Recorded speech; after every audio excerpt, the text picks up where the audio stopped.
در مورد بدا صحبت میکردیم. احمد بودم. حالا شما میگه 1000 تا نشانی بوده، 999 تاش کامل شده. این کی حساب کرده 1000 تا بوده؟ من مثال زدم، میگم ائمه تمام علائم نه گفتن. این شما اینطوری امام نگو، زمان. پس بگو از 1000 تا نشانی داره، از پیش خود نگو 1000 تا نشانی داره.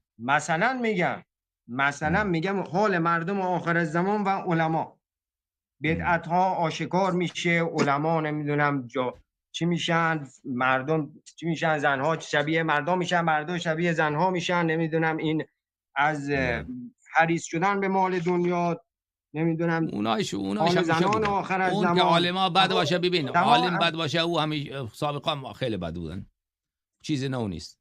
خب بله خب اون که مردم حریص بشه، مردم حریص بشه، اونم همیشه بوده. متوجه هستید؟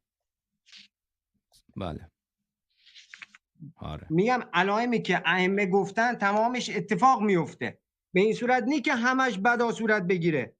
مردم مثلا اگر یک وقتی بدا صورت پذیرفت، برادر عزیز، ائمه علیهم السلام فرمودن یک چیزی که ما برای شما گفتیم که این چنین می شود و آنچنان واقع نشد، خلافش واقع شد، شما بگید صدق الله و صدق رسوله، تؤجر مرتين، خدا به شما 2 مرتبه اجر میداد. خب 2 مرتبه اجر میداد. آره بله.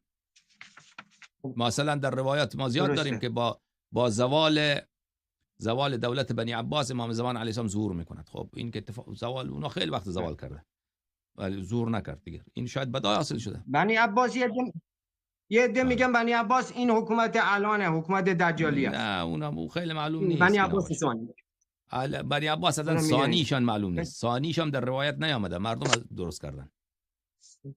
درست کردن. اینطوری واضح نیامده که ثانی.